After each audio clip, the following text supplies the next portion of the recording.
was the save of the season. And for the Hawthorn Football Club, their season has a pulse. After the lunge that dodged the bullet, Hawthorn are 2 from 8. Rioli runs in, and that might be the Coffindale. And at last, there's a bit of fire in the belly. Jackson. He's put Jackson down. To suggest that the underperforming Hawks can still figure in shaping the finals. But these Blues are hot.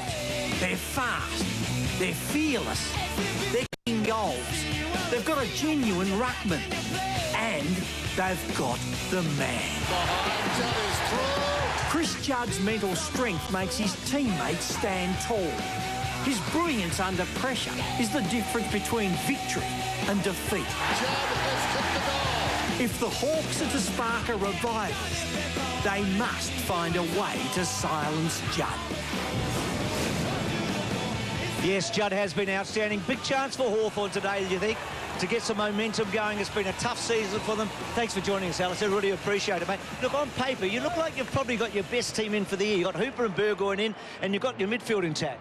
Yeah, those guys are really important to us, and we haven't had Sean or Ryan in the side very much this year, so we think they really add value to our side. That's why we recruited them to our footy club, so hopefully they can get a patch of games where they really do some good value for our side. The Carlton don't have Bauer, and they don't have Walker, and they don't have Waite, so they could be a little bit down back exposed, and you've got some great big forwards. Yeah, well, we've had those guys for the last 18 months too. They were in Rufford and Franklin, and we haven't been able to kick the goals that we'd like to. So that's going to be a challenge. We need to get the ball down to them a little bit more often than we have in the last few weeks. And now I've got to ask you about Judd. I mean, his last 5 weeks have been magnificent. You've got plans for him today? Yeah, well, he's a very important player to their side, but, you know, so is Murphy and Gibbs and Scotland through their midfield. So it's not just about shutting down one player, it's shutting down their whole midfield supply. So, you know, we feel we've got a good midfield in there today. So hopefully it'll be a really good game of footy. Good luck, mate. Thanks for that. Appreciate it. Up to you, Dennis. Yeah, good on you, Bruce. Carlton about to come out a record of 5-3. In fact, here they come now. Chris Judd in terrific form. Heard about him. Tim Watson is with me. This is a team, Tim, based on speed. They move generally a lot faster than this. Yeah, they do, and that's been one of the features of their play. They've been one of the more entertaining sides in the competition to watch this year. Kane Simpson, a player who intrigues me. He's certainly having a good season. I think 29 possessions last week, averaging 26. Those sort of players around the edges have been vital too, haven't they? Yeah, they have, and what they've been able to do over the last couple of years, Carlton, is build a really deep midfield mix, and their talent is many and varied, and obviously it's led by the #1 player in the competition, and that is Chris Judd. Carlton made 3 changes with a late one. Johnson comes in for Houlihan, who did a hammy last week against Port. Yes, and Waite, he's a really important player to the Carlton Football Club, not there, so they'll be hoping that Henderson can actually cover his loss.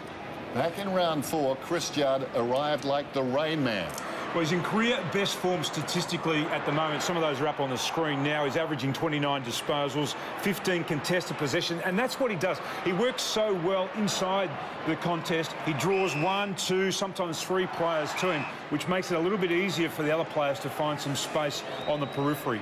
Very close to his career best form, 37 in their loss. Their only loss in the last few weeks against Collingwood. There's Mark Murphy, goalless last week, 9 for the season, compliments Judd.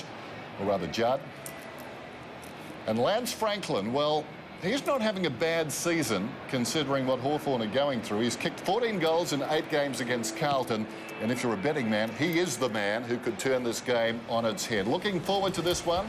Burgoyne made his debut with the Hawks last week. Like that helmet, the aviator look. Not quite the same with Judd. Sunday football, Carlton and Hawthorn. Looking forward to this. Perhaps the chance of an upset. If there is to be one, watch this man.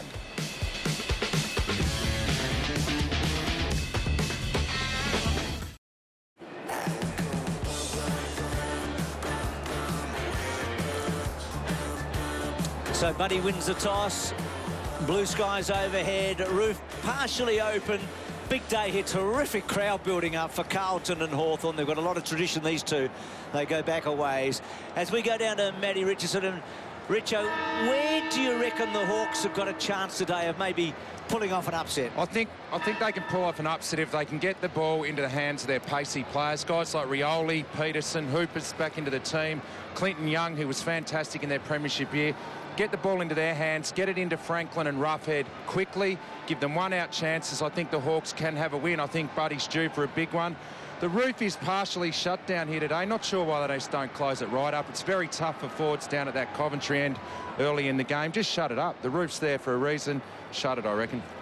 Interesting. I think they've got it the way they've got it because of the top tier on the outer side and the scoreboard, which were completely washed out yesterday because of the sun, and the crowd, of course, looking back into the sun. So they've gone partially today. The partially closed roof, Tim.